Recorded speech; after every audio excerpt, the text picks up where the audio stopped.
The Diary of a Nobody by George and Weedon Grossmith. The Diary of a Nobody originally appeared in Punch and is republished by permission of the publishers Messrs. Bradbury and Agnew. The diary has been since considerably added to.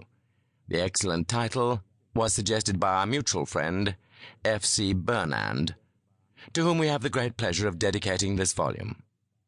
George Grossmith, Weedon Grossmith, London, June 1892. Why should I not publish my diary?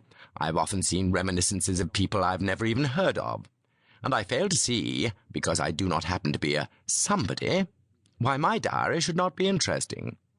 My only regret is that I did not commence it when I was a youth. Charles Pooter, The Laurels, Brickfield Terrace, Holloway. We settled down in our new home, and I resolved to keep a diary. Tradesmen trouble us a bit. So does the scraper. The curate calls, and pays me a great compliment. Chapter 1. My dear wife Carrie and I have just been a week in our new house, The Laurels, Brickfield Terrace, Holloway, a nice 6-roomed residence, not counting basement, with a front breakfast parlour. We have a little front garden, and there is a flight of 10 steps up to the front door, which, by the by, we keep locked, with the chain up.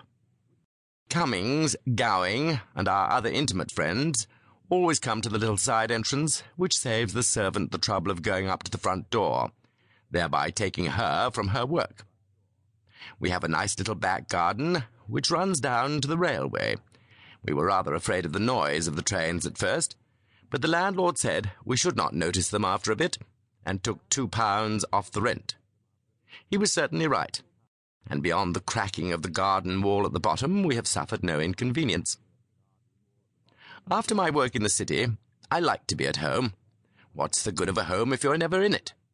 Home, sweet home, that's my motto. I'm always in of an evening. Our old friend Going may drop in without ceremony, so may Cummings, who lives opposite.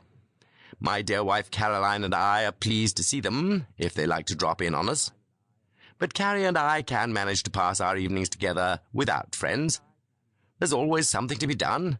A tin tack here, a Venetian blind to put straight, a fan to nail up, or part of a carpet to nail down, all of which I can do with my pipe in my mouth, while Carrie is not above putting a button on a shirt, mending a pillowcase, or practising the Sylvia Gavotte on our new cottage piano, on the 3 years system, manufactured by W. Bilkson, in small letters, from Collard and Collard, in very large letters. It is also a great comfort to us to know that our boy Willie is getting on so well in the bank at Oldham. We should like to see more of him. Now for my diary. April the 3rd. Tradesmen called for custom, and I promised Farmerson the ironmonger to give him a turn if I wanted any nails or tools. By the by, that reminds me there's no key to our bedroom door, and the bells must be seen to. The parlour bell is broken, and the front door rings up in the servant's bedroom, which is ridiculous. Dear friend Going dropped in, but wouldn't stay, saying there was an infernal smell of paint. April the 4th. Tradesmen still calling.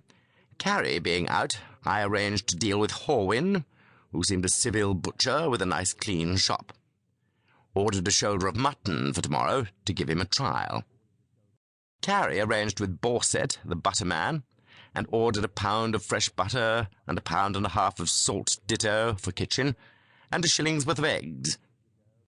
In the evening, Cummings unexpectedly dropped in to show me a meerschaum pipe he had won in a raffle in the city, and told me to handle it carefully, as it would spoil the colouring if the hand was moist. He said he wouldn't stay, as he didn't care much for the smell of the paint, and fell over the scraper as he went out.